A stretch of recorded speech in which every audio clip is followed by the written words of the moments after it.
We bring you the latest updates from the Pna Newsroom. The Department of Foreign Affairs assures full review of the incident wherein the Chinese Coast Guard interfered with the Philippine Coast Guard on the recovery of an unidentified floating debris near Pag-asa Island. The Western Command of the Armed Forces of the Philippines said Naval Station Emilio Liwanag has sighted an unidentified floating object drifting about 800 yards west of Pag-asa Island around 6:45 a.m. yesterday. They immediately proceeded to the site and described the floating object as metallic. It is similar to the fragments recovered in Busuanga some 2 weeks ago and was suspected as a debris from a recent Chinese rocket launch. The team immediately retrieved the floating object and started towing it back to the station when a Chinese Coast Guard vessel blocked them and forcefully retrieved the object. No members of the team were injured. More initiatives are being undertaken by the United States to strengthen its alliance with the Philippines. In a statement from the White House, it says U.S. Vice President Kamala Harris will establish an energy policy dialogue to develop new forms of energy cooperation. A 123 agreement negotiations for civil nuclear energy cooperation, support for the development of nickel and cobalt processing facility in the country, the construction of a geothermal power project in Mindanao, support for energy and infrastructure needs of the country to help U.S. companies and financiers invest in the Philippines, and to identify and mitigate cybersecurity risk in critical seaport infrastructure. The government of the United States also plans to support the 3-year United Nations Joint Program for Human Rights to support the protection of human rights in the country.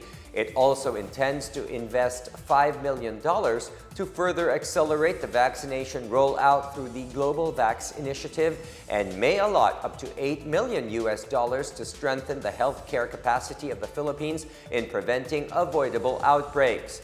President Joe Biden earlier signed a law expanding the health care and benefits of war veterans and their families.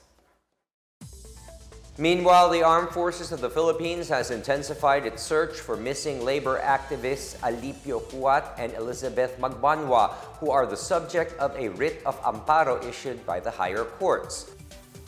On October 5, the AFP created a fact-finding committee that will investigate the continued disappearance of Magbanwa and Huat as petitioned by their relatives.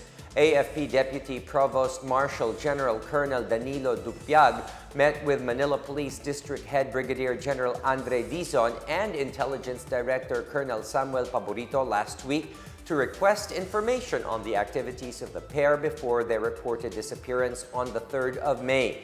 AFP Public Affairs Office Chief Colonel Jory Baclor said Dupiag also sought a meeting with individuals who may have information on their disappearance. They also conducted a dialogue on November 9 with the detainees to get information on the pair.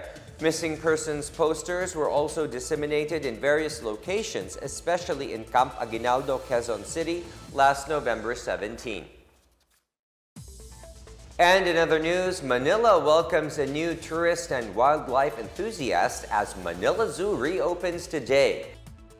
The Manila Zoo, formerly known as the Manila Zoological and Botanical Garden, was shut down for renovation in 2019 after it was tagged as a major pollutant of Manila Bay.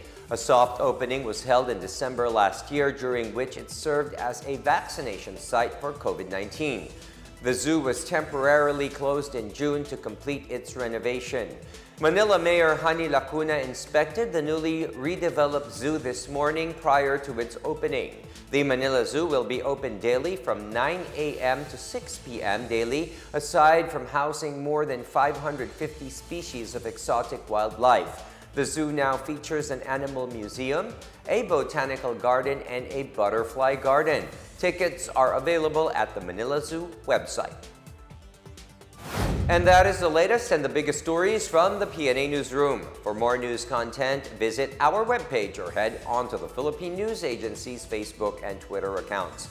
We are also shown on the social media pages of the Office of the Press Secretary and on Radio Pilipinas, RP1.